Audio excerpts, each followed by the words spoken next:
Assalamualaikum warahmatullahi wabarakatuh. Anak-anak, hari ini kita akan belajar tentang struktur atom. Untuk mempelajari struktur atom ini kita mulai dari model atom Bohr. Ya, visualisasinya kita pakai model atom Bohr. Nah, model atom Bohr itu digambarkan bahwa atom itu terdiri dari inti dan kulit-kulit atom yang berlapis-lapis seperti ini. Nah, di dalam inti atom itu ada partikel proton dan neutron. Sedangkan elektron itu ada di luar, di dalam kulit atom. Di antara tiga partikel penyusun atom ini, elektron itu paling ringan.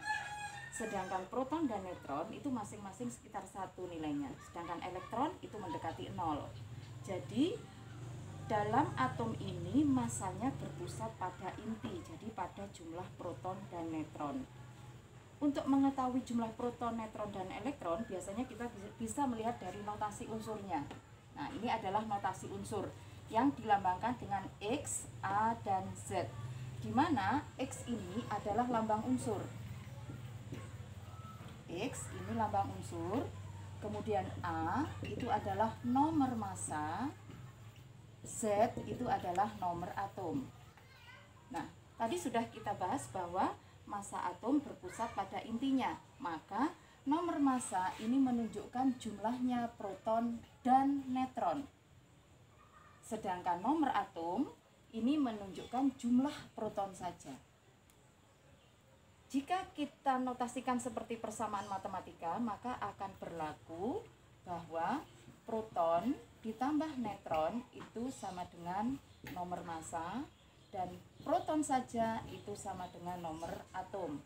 Sehingga jika kita mencari jumlah neutron, maka nomor massa dikurangi nomor atom. Seperti ini. Ini teori untuk menentukan jumlah partikel penyusun atom.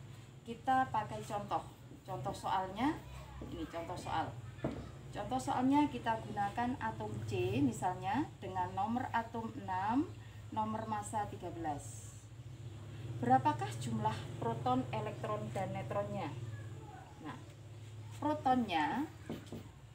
protonnya ini sama dengan Z. Z itu adalah nomor atom. Jadi protonnya sama dengan 6. Nah, perlu diketahui bahwa proton ini bermuatan positif dan elektron bermuatan negatif. Dalam atom netral, jumlah proton dan elektron itu sama. Jadi di sini jika ini suatu atom, maka jumlah proton dan elektronnya sama. Sehingga ketika protonnya sama dengan 6, maka elektronnya juga sama dengan 6. Bagaimana dengan jumlah neutronnya? Jumlah neutronnya adalah nomor massa dikurangi nomor atom. Jadi nilainya adalah 7. Ini cara menentukan jumlah partikel penyusun atom. Nah, bagaimana jika di dalam atom ini terjadi perubahan partikel?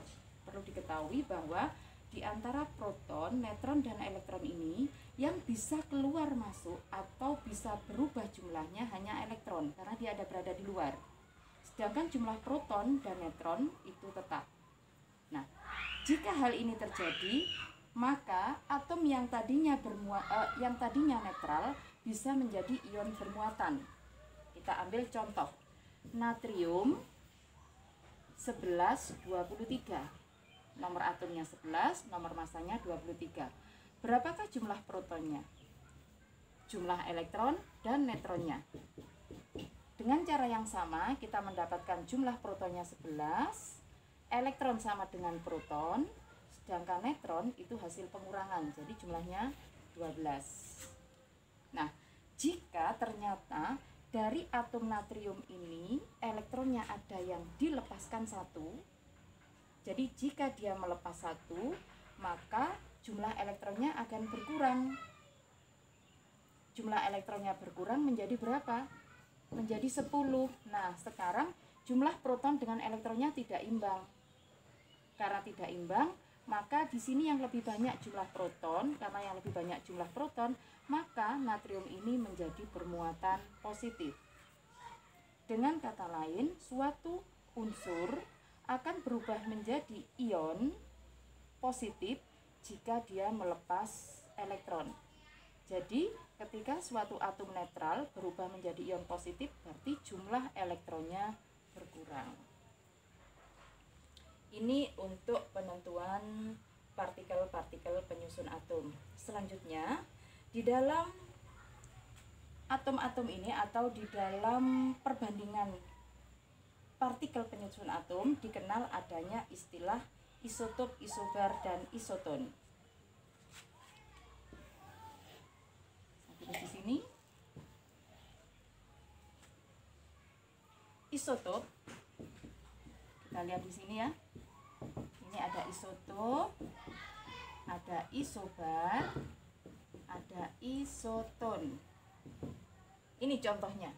Misalnya unsur A dengan nomor atom 3, nomor massa 6, dengan A nomor atom 3, nomor massa 7. Ini adalah isotop.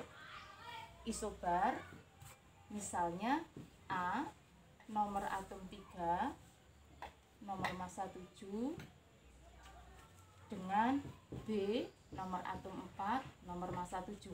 Ini isobar. Sedangkan isoton itu misalnya A nomor atom 3, nomor massa 6, dengan B nomor atom 4, nomor massa 7. Sekarang kita lihat apa itu perbedaan isotop, isobar, dan isoton. Jika isotop, maka dia memiliki persamaan pada nomor atomnya dan lambang unsurnya. Ini namanya isotop. Jadi, atom-atom yang berbeda tetapi punya persamaan pada nomor atom dan lambangnya. Nomor masanya berbeda, itu isotop. Sedangkan isobar yang sama hanya nomor massa saja, tapi nomor atom dan unsurnya berbeda. Sedangkan isoton tampaknya tidak ada yang sama. Tapi kita bisa melihat bahwa di sini hasil pengurangan nomor massa dengan nomor atom, dengan kata lain jumlah neutron, ya. Berapa jumlah neutron di sini? Ini ada 3, ini juga ada 3. Nah, jadi isoton itu adalah atom-atom yang memiliki persamaan pada jumlah neutronnya. Itu pembahasan materi tentang struktur atom. Assalamualaikum warahmatullahi wabarakatuh.